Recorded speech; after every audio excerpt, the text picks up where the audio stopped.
Batter up. Rob and Chris, they're on the air. Yankees, Mets, they're everywhere. From the Bronx to Queens, the diamond gleams. MLB talk, the ultimate team. MLB is the place to be. Rob and Chris with the pitch you'll see. Swinging stacks and stories fly. Baseball talk that's amplified.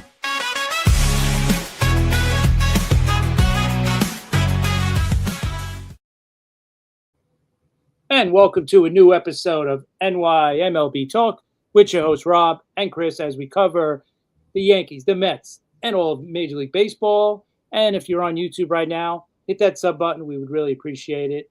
And if you want to follow us on Twitter, on TikTok, it's at NYMLB Talk. Rob is at R Maraska, myself at CP7NY. Rob, give everybody the bad news for tonight's show, even though we're having a show.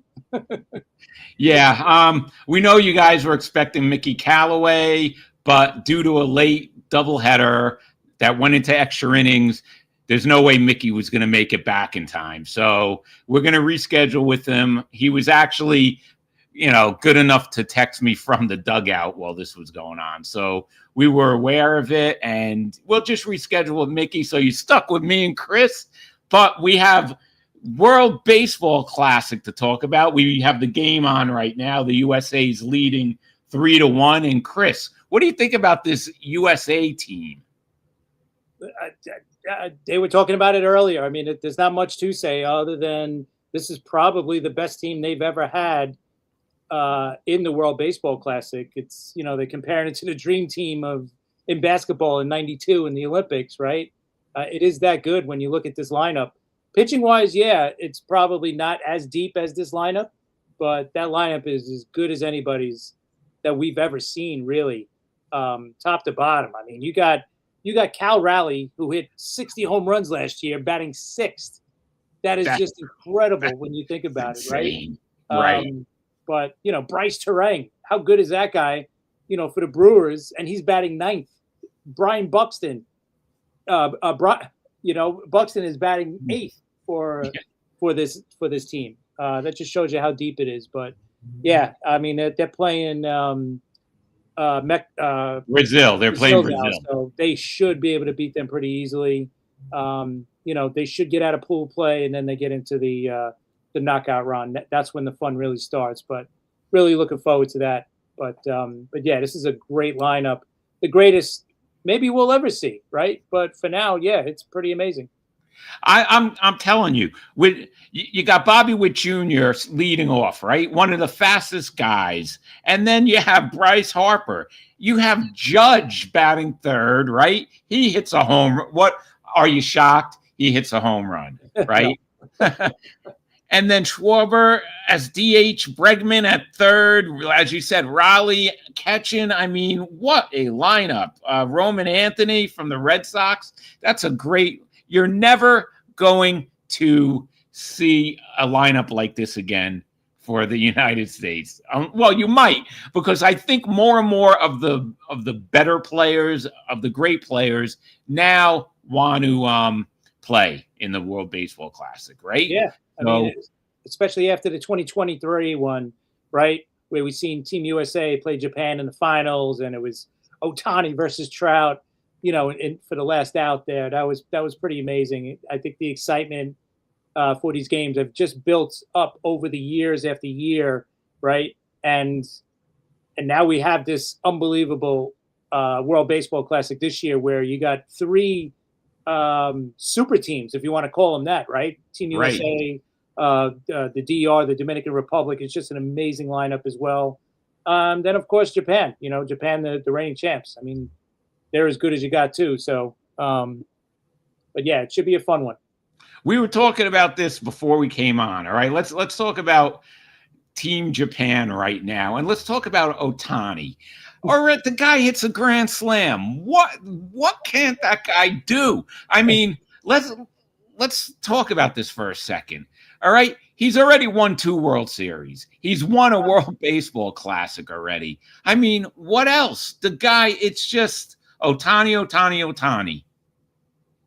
I I think, you know what? Sadly, I think we're getting a little burnt out from him, but Yeah. the guy is just amazing. And I don't think we're ever going to see an Ohtani ever again, right? We're just never going to see a guy like this pitching and hitting at the toppest levels. We're just never going to see this. And watching him play, I don't think as fans we don't appreciate it enough because we're getting so jaded by it now. We're like, oh God, Ohtani again. Oh, like you said, oh, what can he do? He literally does everything, and the guy he's just a machine, and he's definitely the greatest we've ever seen. I mean, what he's done. Yeah, he's not going to put up, Babe Ruth career numbers, right? He's not. I don't think he's going to put up 700 home runs. No. But, I mean, what he's doing year in and year out is just ridiculous. Winning multiple MVPs, back-to-back World Series now. He's going for his third straight World Series, which, all right, enough, right? So Right. all of us are saying, other than LA fans, everybody else is saying, okay, enough. We're tired of seeing him. We get it. He's the greatest we're ever going to see, but we're done, right? Right. Hey, there's Joe Dell. Maybe he could have replaced Mickey tonight, but we didn't have enough time. So Yeah. Sorry, Joe. sorry, Joe. Anyway, it's Ohtani. Yeah, we're getting burnt out. The fans in Japan and in Los Angeles are not getting burnt out. Okay. No. Not at all. But let's talk about this for a second. If you're the California Angels, don't you try everything in your power to keep this guy, like overhaul the team, pay him what he wants. Right. Don't let him go, because think of all the money that you can make off of him. So that's right, Joe. You definitely couldn't. You know what? Yeah. The Angels definitely are looking back at the very least, and I said it too right before, was at the very least they should have traded him and gotten something for him. I get it. It would have been, I'm sure the fans would have booed and they probably wouldn't have showed up and, after the trade. But you know what? You still gotta, run your business and try to build that team. So if you knew you had no shot at re-signing him, but maybe they thought they did, but if there was a little bit of a doubt of signing him, they should have traded him and said, listen, here, go on a team, try to win a championship, and we'll try to sign you, in November. At least do that.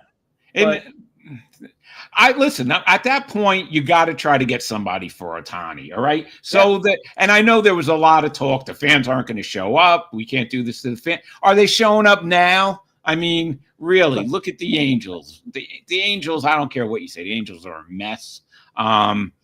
So they got nothing for him. That's I can't even imagine. That's almost as bad as selling Babe Ruth to the Yankees and getting nothing, right? Right, just getting money. I mean, that was a joke, but yeah, that's what it comes down to. You lost the greatest player we're ever going to see for nothing, literally nothing. You made him just walk out the door. Yeah, I'm sure they tried to sign him, but he obviously wants to play for a winner. It's as simple as that. And he knew the Dodgers or some other team that was trying to sign him, and everybody else was trying to sign him, I guess. But, I mean, he wanted to go to a place where he knew he had a chance to win, and it's worked out pretty good for him. Yeah, and he wanted to play in California. There's no doubt about that. Yeah, I'm sure that – yeah. It's a – that was a key to it. And now look what the Dodgers have done with this. I mean, everybody wants to go play for the Dodgers. And right now, the Dodgers are the team to beat. The Dodgers are the best team in baseball. And until someone changes that, that's it. You have nothing else to say. Everybody's pissed off. But you know what? Listen, they do it right. Everyone else could do it, right? I mean, the Mets have been trying, of course. The Yankees used to do it. Hal is not his father. We've said that a million times, Chris. And the Yankees are never gonna. And George didn't always make the right moves. We know that. The Yankees really got better when George was not there. Right. And Stick Michaels and Bob Watson were in charge. That's when the Yankees rebuilt and became that powerhouse team in the late 90s and 2000. So the Dodgers, you got to give them credit, Chris. We're tired of the Dodgers, but hey, got to give them credit. Absolutely. And they knew if they signed Ohtani, they knew all the other Japanese players coming after him would want to play with him, right? So they knew Yamamoto would want to play there, right? And Sasaki would want to go there and play with Ohtani. It would be just like if Judge went to go play in Japan, right? And American players started going over there. Not saying that's going to happen, but if that ever did happen, sure, in America, I'd want to play with, the guy that was here that I played with in America. Yeah, I'd want to play with an American over there, sure. But of course. But the Dodgers didn't stop there. They built the team around Ohtani, and look where we are. Hey, Bill. What's up, Bill? Listen, Bill, we definitely have to do a show with you and the puppet. Right before the season starts or in the beginning of the season, because we got to get your predictions. We got to get Puppet Bill's predictions, right, Chris? I mean, yeah, I want to see how he's feeling about this season. Is he feeling positive? Is he feeling negative about the season? I want to hear what he has to say. Yeah, and everybody loves when he's on. He's great. So, okay, good. Bill's in. We'll set it up with you, Bill. Definitely can't wait to do that again. Oh, he's feeling good about this season. All right, that's great. I want to see him happy. I don't like seeing him upset. Yeah, definitely. All right. So anyway, I've been looking forward to the WBC. I know you have. Finally, the USA started tonight, so we got a nice 2 weeks of some baseball, right? Yeah, some real baseball. I mean, I've said it from the beginning. Spring training games get old really quick after like a week. Yeah, I mean, trust me, I'd rather be watching practice baseball than no baseball. But you know what? After a week, it's like I'm sick of these games. I want the real thing. And to see the World Baseball Classic start the last couple of days, and now Team USA is finally playing tonight. It's so much better, right? Because they're playing hard, they're playing to win, these guys, and it's a good showcase, not just for the guys we know, the All-Stars, the great Team USA, like we said, Dominican, Japanese team, but on these other countries. There's some players that probably have no shot anymore at being Major League Baseball players. They're either playing in the minors or they're playing in different countries, but they're not going to play in the Major League. So it's like their last shot to kind of, showcase themselves and maybe get another shot. That's a good possibility. Or they maybe end up playing in Japan or Korea or something, that, like, here's an example, former Met Ruben Tejada. This is it. He's playing for Panama in the WBC, but that's probably it. That's probably the end of his career. That's how he's finishing it off. And, what a way to finish it off. Listen, all these guys love playing for their countries, right? There's pride. They really want to win this thing. Yep. To them, some of them, it's as big as the World Series. That's what they've said. So could you imagine that? Oh, I believe it too. I believe it 100%. That playing for their country is as big as anything. You know what I mean? And we've seen it, not just in the playoffs, obviously. So, now we're seeing it in the World Baseball Classic. I mean, we've seen what Team USA winning gold, in men's hockey and women's hockey, what that does, just for this country, and all those players playing tonight, on Team USA, but on every team, they seen that too. They know what winning for your country does for you. It's so much bigger than winning for, the team that you play for, whether it's the Yankees, the Mets, or whoever. So yeah, playing for your country, there's a lot of pride in that, that goes into it. So, and all these guys, they know it. they're making 30, 40 million dollars, right? All these superstars, but winning this championship is going to mean so much to them. Yeah, it definitely is. Some of them, most of them won't ever play in a World Series. So, okay, so if they win this, that's big. That's big for them. Unless your name's Otani, right? You may not ever play in a World Series. So it's big for them, and it's fun. For Team USA, you got Bobby Witt Jr. That guy's a superstar, but he may not ever touch the World Series, right? He may never even forget about the playoffs, right? He may never touch the World Series, that guy. He might be the next, I hope not, but he might be the next, like, Mike Trout. This great player that nobody's going to see play that much, and he's not going to be in any playoffs, or he's not going to make the World Series. It's going to be a tragedy if that happens, but we've seen it, unfortunately, through the years. Great players just not do it, just not get it done in the playoff, or not even get a chance. Forget about not getting it done. Like, we could get it to Judge, but there's players that don't even get a chance to get to the playoff or the World Series. Listen, at least Judge has been in the postseason, been in the World Series. All right, if we're gonna, there's just a long list of players who, like you just said, Trout. How many postseason games has Trout played in, Chris? 3. That's it. One of the greatest players in the history of Major League Baseball. He's only played in 3 postseason games. And now it's different than it was. There's a lot more postseason games that these guys could play in. When Ernie Banks played, that's it. You had the championship series and you had the World Series. That's it. So exactly.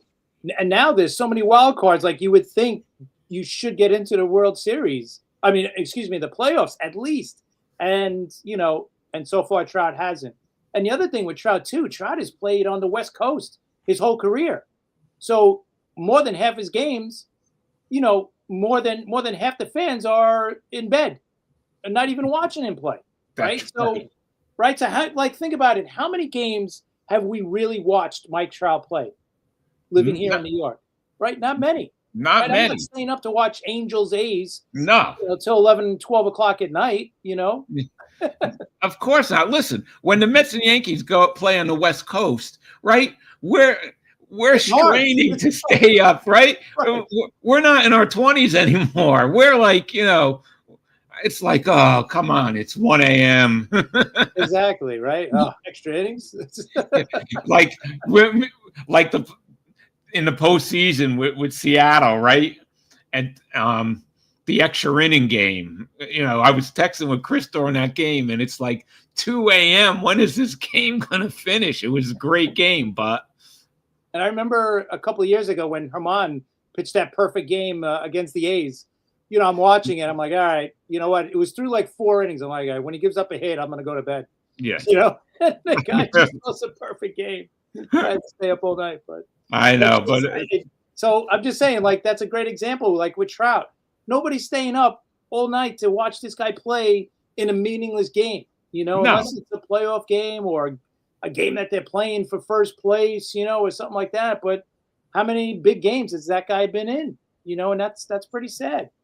It is pretty sad, and you gotta blame the Los Angeles Angels too, because really that whole situation, that franchise, they didn't know what they were doing, really. They don't. They have Trout and Otani on the team. All right, Trout, we know with the injuries and everything, but still, they really don't know how to run a franchise. So you're right, and it's still a mess. But anyway, so we're looking forward to this, and some of these players, like tonight, we were talking about for Team Brazil, right? Why is Bo Takahashi starting pitching for them? Well, he's Brazilian of Japanese descent, so that's why he was starting the game. And they said he was very proud to start for Team Brazil. So, like we were saying, this is the pride of their countries. So it's a good thing. I'm really into it now. I used to not be into it as much as I am now. And believe me, 3 years ago, it hurt. The Mets. Okay. Oh, yeah. Really, with Diaz. That hurt, especially since he got injured not even playing. He got injured celebrating. Yeah, that was bad. That was just bad luck, And now, when somebody joins, whether it's Judge or Soto or whoever, you're like, oh, hopefully he doesn't get hurt.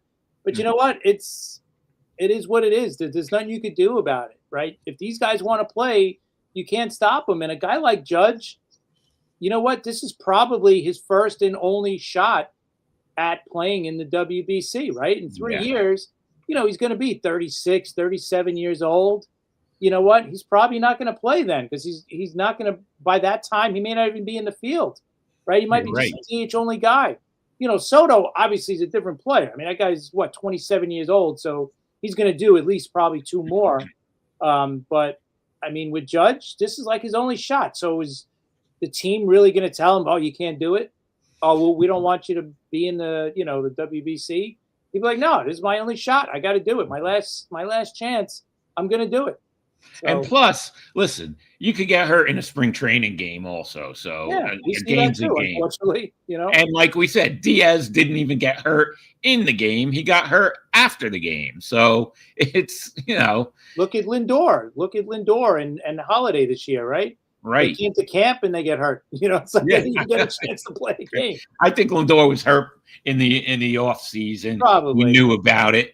And because it was before camp, and I said, why isn't anything done in December about this injury, right? Why do you wait until spring training? And then, I guess he's got to get surgery. I mean, you had to know it was hurting. Why not December? I'm sure in the off season you could call the doc, the team doctor and say, listen, I think I got a problem in my hand. Can you check it out? Should I go for x-rays? This way, if it's surgery, I could get this done and be ready by March or February, whatever. Listen, so that was. I think you're right. Yeah, like why not say something? Yeah. A player like Lindor, the minute he says something, they're going to say, "All right, fly back to New York. Fly to New York. We got to get you checked out." And I mean, unless he's, I think he lives there now. And you know what? And I don't know. To me, it doesn't make sense. With Lindor, the guy's got how many more years left on his contract? It's not like he's going into his free agency year. Right. He doesn't want to mess that up or something. The guy's got a guaranteed contract for the next, 4 years, 5 years, or whatever it is. Just do it. Just get it done. And the score is still 3-1 if you guys don't have the game on. USA leading Brazil. All right, so Chris, predictions for the World Baseball Classic. Who do you predict is going to be the winner this year? Well, I got to go with Team USA, right? I mean, they're not only, I think they're the favorite this year too. So I got to go with Team USA. With that lineup, I think I have to. And if we make it to the finals, I think McClain is going to be the starter, right? Yes. So I'll take that any day. I like those odds. With this lineup, I love it. So I'll take Team USA. But listen, DR could win it. Japan could win it, right? And then if you go to the next tier of teams, right? Mexico and Canada is really strong this year, surprisingly. Italy is really strong this year. So you really never know. But of course, I'm going to go with Team USA. Yeah, I agree with you. I'm going to pick Team USA. It may come down to USA and Japan again this year. That would be something. This time, though, I don't want to see Japan win again. Yeah, I don't want to see Ohtani win anything. But so it's going to be, it's going to be fun, and I'm glad that we got to talk about it a bit. So let's go to Mets and Yankees for a little while, anyway. So I can't wait till opening day. Like you said, I've had it with spring training. What do you think? Yes, I'm done. You know why? Because I watch these games now. It's great. It's baseball. but I'm also in the back of my mind, I'm saying, all right, just don't get hurt. Just don't get hurt. Yeah, Right? exactly. Like don't blow your arm out or don't do this, so, but other than that, yeah, and thankfully, like right now, the Yankees are in a good position. I think the Mets are too. Everybody's healthy, right? Everybody's doing good. Obviously Lindor is still, Yeah, but going to take a couple more weeks, but he'll be fine. With the Yankees, it's they're slowly bringing back Cole, but so far no issues, no speed bumps or anything. None of that stuff. He's doing fine. He'll probably be back first week of June, right there. Maybe a couple of weeks later, whatever it is. But yeah, I mean the team looks good. Everybody else is healthy. Stanton is playing now, so he's fine. Cabrera, I think, I don't know if he played tonight or he plays tomorrow night for the first time since his injury last year. So, you know what? And the good thing about the Yankees is that there's no real position battles. The only battle is for like the last bench spot, right? Or the bullpen, one or two spots in the bullpen, and how the rotation is exactly going to work out to start the season with Cole and Rodon out to start the season, right? right. How they're going to work that out. Like, thankfully, that's it. Other than that, everything is pretty much, we've been hearing it. They're running it back, right? Yeah, they're running it back. They're running back a pretty good team, and it is what it is right now. So, and that's the good thing. I like to hear that. I don't want to hear, because last year, this is when we found out Cole was out, right? That Cole was going to miss the whole season. So, right. And you guys are pretty healthy too. You just gotta, you're working the kinks out, right? Do you have any position battles going on now? You got the outfield, right? I think. Yeah, right? yeah, but it's nothing really going on. I'm just like Puppet Bill said before. I think it was Puppet Bill and not Bill. Yeah, he said that. Okay. I'm looking forward to the young pitching now, really. Sprout and McLean. I want to see what they could do with the full season. And I'm much happier than I was, say, the first couple of weeks of free agency. The Mets did what they had to do. Peralta, opening day, starting pitcher. Happy about that. I think they hit a snag with an extension, a contract extension. But whatever, let's just worry about this year because, like we've said a million times already, we don't know what's going to happen next year. Right.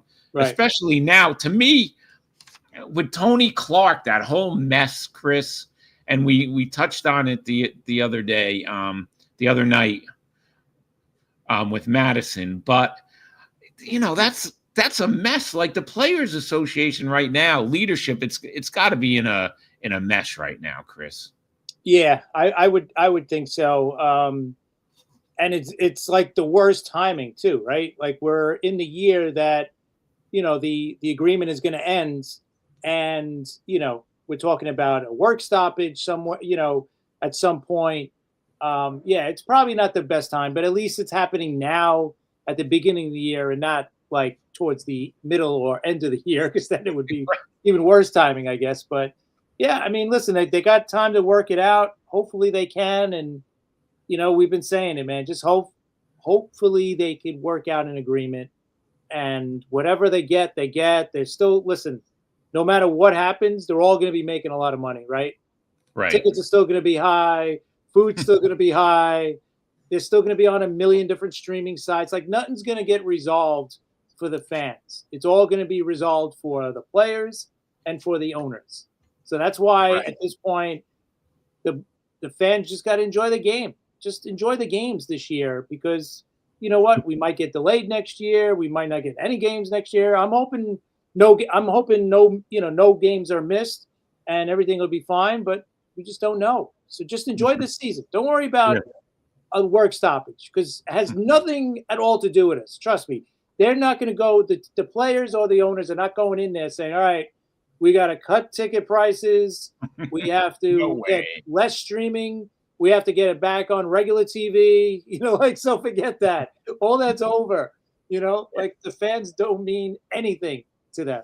It should mean everything, but that means nothing to them. Yeah, they don't care. Yeah, so you guys better hope that there is a season next year, or else this is your baseball right here. That's it. Me and Chris. and all our guests. But yeah, Bill, you're right. Reminds me of '84 with Doc, Darling, Sid. Definitely, it has that kind of feel to it. And if that's the feel, then it's gonna be a lot of fun. So I'm glad.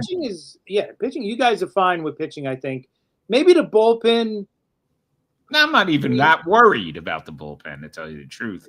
I'll be honest. I'm not comfortable with Devin Williams because I see what he did last year, and you know what? And every time I see him, all I think about is what you said. It's like, did Alonso break him with that home run? Because I said, no, not home. But you know what? I seen it last year. I'm like, you know what? Maybe Rob was right. Maybe he did get broken by, I don't know. And Weaver, I don't know. I don't trust Weaver at all anymore. I know you don't. But listen, I think Williams has great stuff. I think he's going to bounce. I do. I have more confidence in him. But, you know. We'll that was for him. That was a devastating home run to give up. I mean, really, you're knocked right out of the postseason where like 10 seconds before that you were going to the postseason. So I think he'll be all right. You never know though. But I think he, like you said, he got better towards the end of the season for you guys. He did. He did pitch much better. So I think he'll be all right. I really do. Because now it's, you know what? He's been in New York over a year now, right? So he's over it. He should be over anything New York related. It shouldn't be, the fans or the this. So, and I don't think you're going to get the booing as quickly as he got it in the Bronx, right? Yeah. Yankee fans boo you right away. Like, they don't expect you to make any mistakes. You're supposed to be perfect, right? Or whatever. So, but the Met fans give you a little bit more leeway, maybe a couple of weeks. But yeah, if he gets into a bad slump, he'll start hearing it too from the Met fans. But I think Met fans are a little bit more lenient than Yankee fans. Yeah, a little more. But listen, that's not going to last forever. This is, Cohen promised us a World Series. That's what everybody's yelling, and so eventually they're going to have to do something.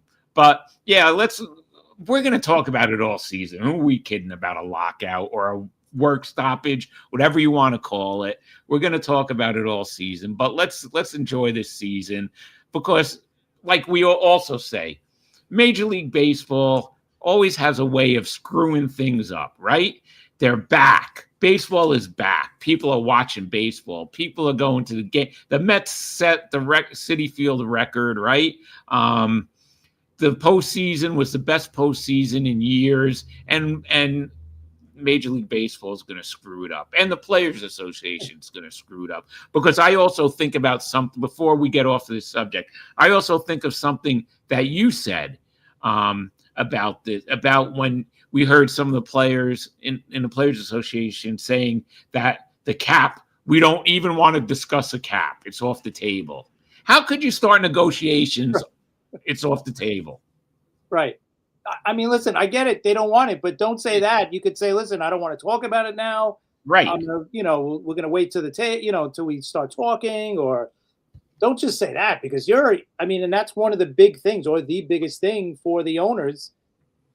I mean, for that to be a no-go, I don't know. It's just not a good look for me. And it makes me think about these teams that don't spend money. Like all of a sudden they're spending a little money, like the Pirates all of a sudden. Like, what changed in Pittsburgh? Is it because of schemes?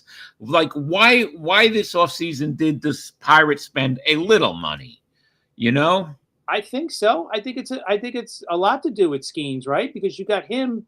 You don't want to lose this guy, right? He's this guy's best pitcher in baseball, or one of the best pitchers in baseball. And then you got this other guy coming up, Griffin, that we keep hearing about now during spring training. And they got the other pitcher, Chandler, and they got one of the best, farm systems in the game.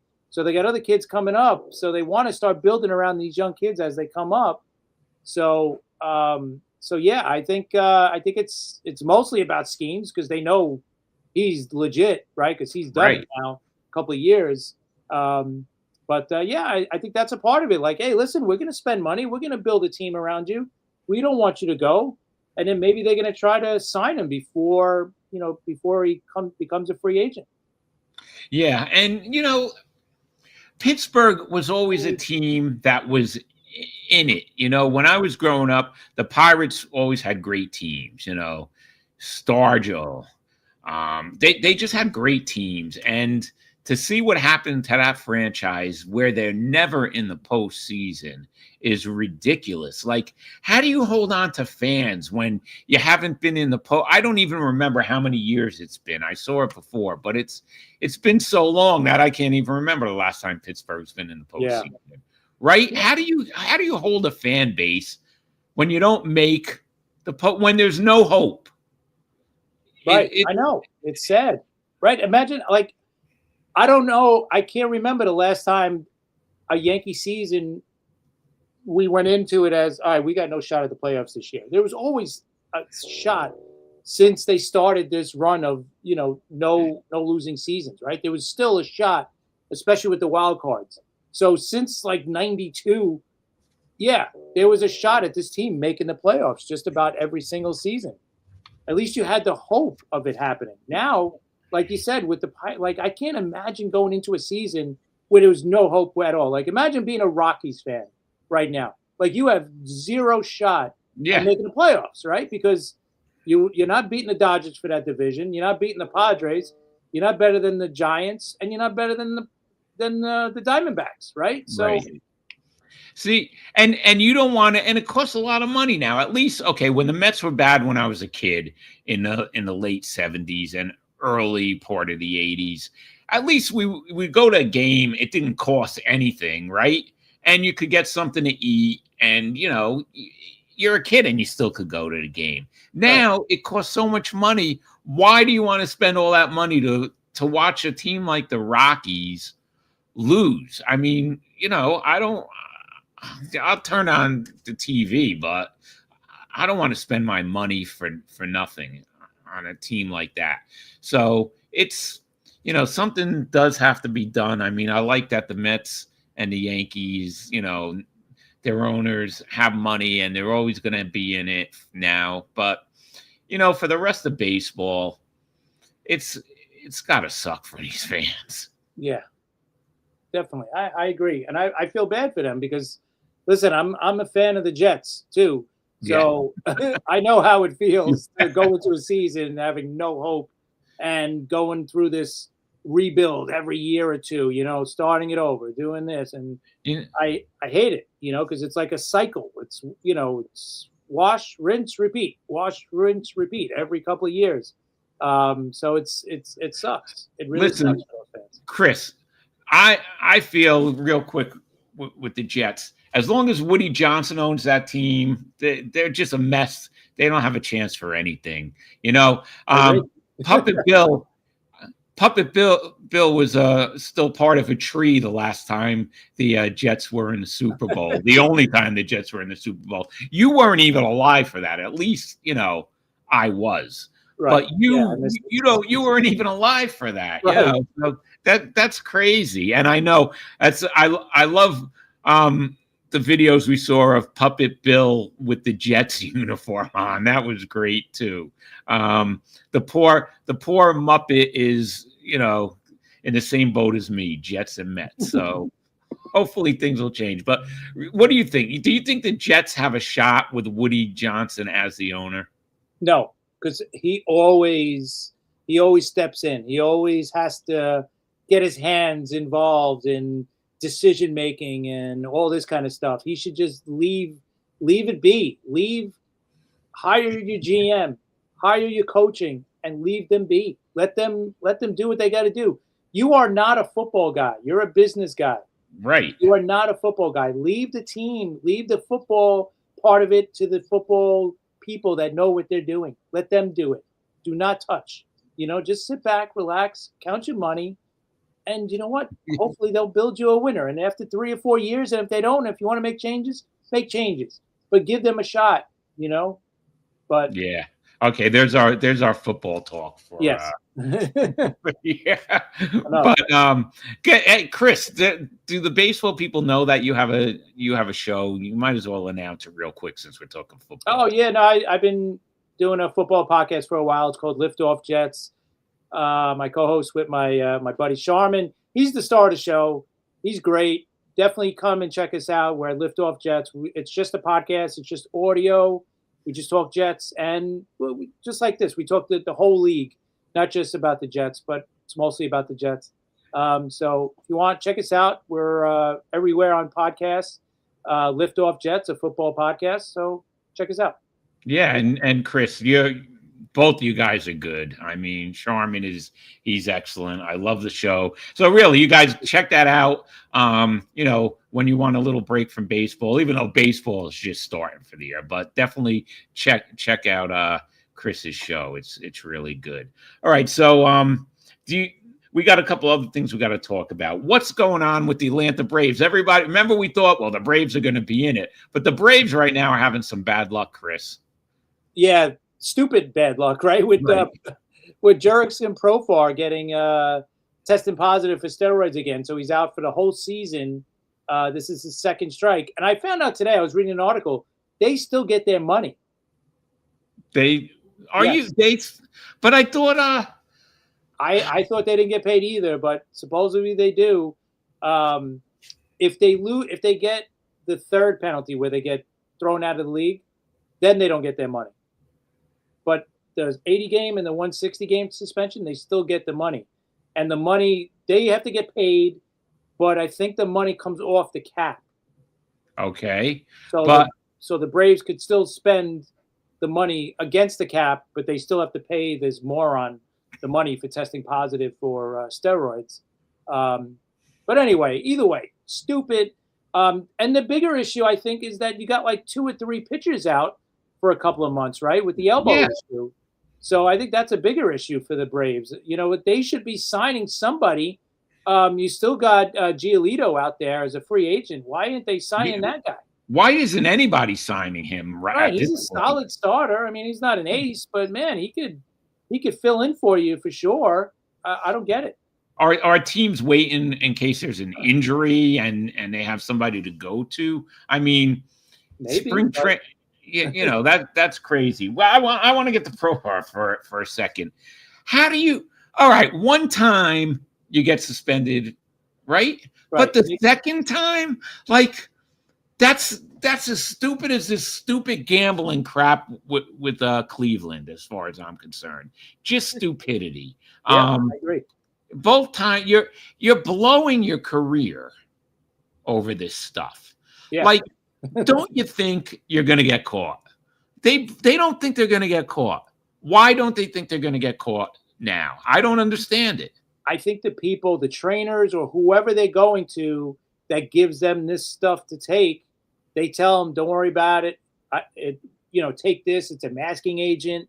You're not going to test positive, so don't worry about it. And they still do. I was thinking, for whatever reason, I was thinking about it today. I was thinking about how good Robbie Cano was. Right. Right before he tested positive. If you look at here, I think I put it up anyway, but I posted it on our Twitter page if anybody wants to check it out. But I put it up today, and I just wanted to show a comparison with Robinson Cano versus 2 other Hall of Fame second basemen. Just quickly, Okay. we'll go over this. Look at these numbers, right? Let me Right. take this down for a second. Okay. Look at these numbers. This is through Robinson Cano's last season before he tested positive, right? The Gotcha. following season, after this whole career that he had, this is 13 years of Cano, the first 13 years of Cano, Morgan, and Ryan Sandberg, right? Okay. And this is right before he tested positive. Look at those numbers compared to 2 other no doubt Hall of Famers in Joe Morgan and Ryan Sandberg. Yeah. Look at wow. It's his war. That's how good this guy was. I know his war's more than Sandberg, right? The game. And to be honest, I don't think Cano was taking steroids all those years because he would have tested positive at some point, right? I mean, look at the home run. See, Cano, that he's another one twice, and when he's on the Mets, timer. I know when he's on the Mets. So he was on his way to the Hall of Fame, and I don't understand it. You're a great player. I mean, why do you take it? Because you want to be better? Because you think you're going to last longer? You know what? Joe Morgan didn't juice. Sammer didn't. So why? That's a question. Why chance it? Why take a chance on that crap? To me, it never made sense for a guy who has the talent, like a proven talent. You know what I mean? And he had he had the guaranteed contract by that point. Yes. Like that was after he was in Seattle for like 2 years. Like Yeah. he just signed a 10-year, I think it was 10 years, $200 million contract. So even if he stunk for the next 7 years, it wouldn't matter. He's still getting that money. If they cut him, right, or whatever, he's still getting his money. So Yeah. I could understand, like, not that I'm giving Profar an excuse, but you know what? He's not a great player. So yeah, Right. maybe he's taking it so he could get another contract, I guess. I don't know. Trust me, I'm not making it that I'm okay with what he did and not what Cano did, but I kind of get where Profar's coming. Like, he's not that good. Cano was an all-timer for a while. For his first 13 years of his career, he was an all-time second baseman, and he threw it away. I don't get it. Profar, I get. A guy that's on the fringe, because we've seen that too, right? A fringe player, Yeah. take steroids to maybe get to the pros. All right, you know what? There's a lot of money if you make to the pros, and if you get lucky and you don't test positive, yeah, okay, then you made yourself a couple of $1 million. But if you get caught, it's going to be on your, it is. And what do you think? I get certain players, but some it just doesn't make sense. Yeah. What do you think about what Joe Dell said? I never understood why even baseball players would use it, because pitching, throwing, hitting is all about like snap, not strength. It's like football. Yeah, I agree. I totally agree. And I think Cano is a great example. Cano, I don't think he took it for the first 13 years of his career. Maybe he took it because he was starting to get older and he was slowing down and he needed something to keep up. I don't know. But still, like you said, he had that contract, Chris. Come on. Yeah, it was guaranteed. It ain't going away, right? No matter what. Like, a great example, Alex Rodriguez. How bad was he, right, the last couple of years? Like, right? They literally released him, and they still owed him another 20, 25 million or whatever it was at the end of his career, right? So, but A-Rod's another one. But one more quick thing. All right, if you get caught once, okay. But if I get caught once and then I come back and a trainer says, listen, there's a masking agent, they're never going to find.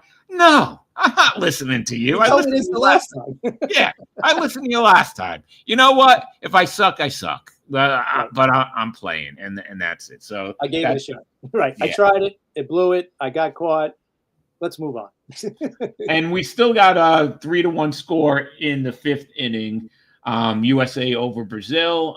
USA has bases loaded right now, so we'll see what happens with. And the Dominican is up 6-3 against Nicaragua. Okay, they're one of the top 3, so you know they're going to be in it. All right, do you have that picture I sent you of Curtis Granderson? Could you put that up? Yeah. Okay, it says, and Curtis Granderson said this: "I've heard true New Yorkers are Met fans." So here's a guy who played for both the Mets and the Yankees. Great guy. Everybody in baseball loves Curtis Granderson, right? Yes. You loved him on your team. I loved him on my team. I still love him. He's on TNT, right? He does baseball on there. Yeah, and he's good. But what do you think about this statement, Chris? I think it's one of the dumbest things I've ever heard in my life. How are true New Yorkers just Met fans? Like, there's no true New Yorkers that are Yankee fans? I think this is the dumbest thing. Maybe when you showed it to me, I was trying to think, like, maybe he's trying to say something else. Like, I get it. Like, when you're out and about outside of New York, you go to a different state, different country sometimes, you'll see a Yankee hat, right? And that person, if you ask them a player on the Yankees, they might not even know a player on the Yankees, right? They might say, oh, Babe Ruth, right? But they won't say anybody. If you tell them, give me 3 guys that are on the Yankees right now, they probably couldn't name one, right? So it's for people, it's like a fashion statement or something like that. So maybe he meant that, like, outside of New York, they're not real Yankee fans. But to say that true New Yorkers are Met fans, and I guess he's saying that Yankee fans aren't true New Yorkers. So I don't know. Bill said Uncle Stevie gave him an I offer he think couldn't so. refuse. You know what? He probably did. You know what I think, Chris? You know what I think it is? I think he meant that blue collar New Yorkers are Met fans. I think that's what he meant. And Team USA is up 4-1 over Brazil. I think that he meant that, you know, the blue collar workers are Met fans, not, you know, the Wall Street corporate, you know, they're Yankee fans. That's kind of what I think he meant. Listen, me and all my friends, we're all blue collar. I know that. Think.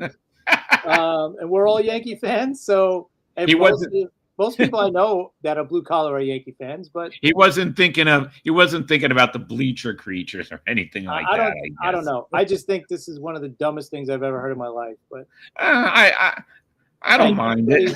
Listen, everybody makes mistakes in life, so. But you know, that's Curtis Granderson's a great guy, and he was a great player. So I would love to talk to him one day, and that's like, why did you say this? Explain yourself, so this way we could have a discussion about this, because I don't agree with it. Yeah, I that would be nice to have him on the show. That would definitely be nice. Awesome. And Team USA's up 6-1, so they're breaking it open, which we figured was going to happen. This team's just too good. Joe Dell is thinking that it was tongue in cheek. No, I actually saw the video of him saying it, so it wasn't. When he was saying it, he was really serious, because he talked about it for like a couple of minutes. And you know what? The crazy thing is, he's played for both teams. It's not like he's only been a Met. Like if like David Wright said this, I would be like, oh, okay, all right, I know where it's coming from. But this guy literally played for both teams, so I don't know why he would say this. That's true. And Chris, do you think, since you brought up David Wright's name for a second, do you think because of the way things are in baseball now, that like the Hall of Fame, it's going to be a little different, and players are not going to have to play as long as they used to make the Hall of Fame? Like Thurman Munson, David Wright, players like that. Munson, of course, his career was cut short because he got killed in a plane crash. But David Wright had injuries. Any players like that? Do you think maybe a veterans committee or whatever, do you think one day it's going to change and they're going to say, well, the time that they played, they were Hall of Famers? Mattingly. I don't know why Mattingly and Hernandez aren't in the Hall of Fame, because they don't even fall in that category. But like David Wright, Thurman Munson, do you think Thurman Munson deserves to be in the Hall of Fame? Yeah, absolutely. Absolutely. Yeah, I mean, listen, the career, obviously it was a tragedy of what happened, but at that point he had a Hall of Fame career. It just cut it short by a couple of years. He was already like 33, 34 at the time, or 32. So it's not like he was 27 years old. I mean, he had a Hall of Fame career already. So I think it's horrible that he's not in. But yeah, maybe I think in the next few years we're going to see, because listen, there's no more 300 win benchmark for pitchers, right? 500 home runs. I don't know if anybody, like, I would think someone's going to do it. Obviously, Judge will do it. Stanton's got a shot at 500 if he could stay healthy enough the next 2 years and get it done.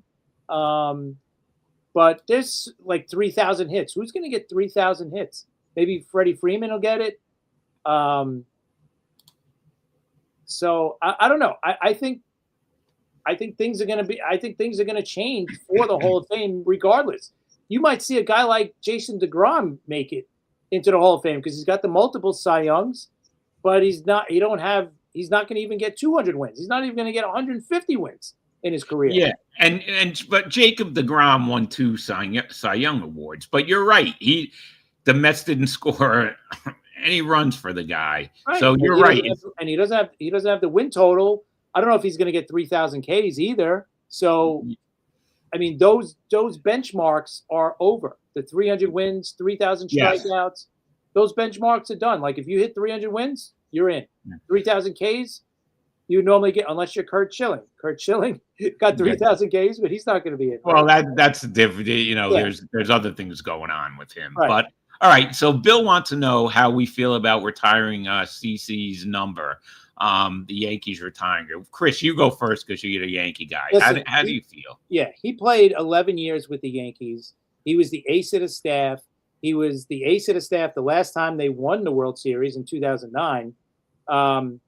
He's in the Hall of Fame. He's a 3,000 strikeout guy. So, yeah, I think he deserves to get his number retired by the Yankees for what he did for the Yankees, for his career.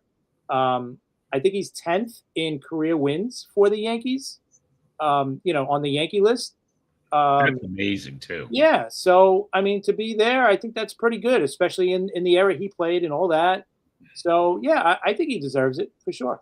And you know what? I'm going to agree with you because I feel any player that makes the Hall of Fame deserves to have their number retired. So the Mets, I feel, have to retire Carlos Beltran's number because he made the Hall of Fame and he's in as a Met.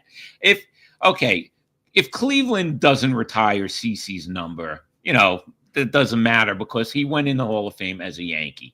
So I feel that the Yankees, yes, they're justified in retiring his number, and the Mets really should retire Carlos Beltran's number because any team that you go into the Hall of Fame wearing their cap, I think that they should retire your number. What do you think, Chris?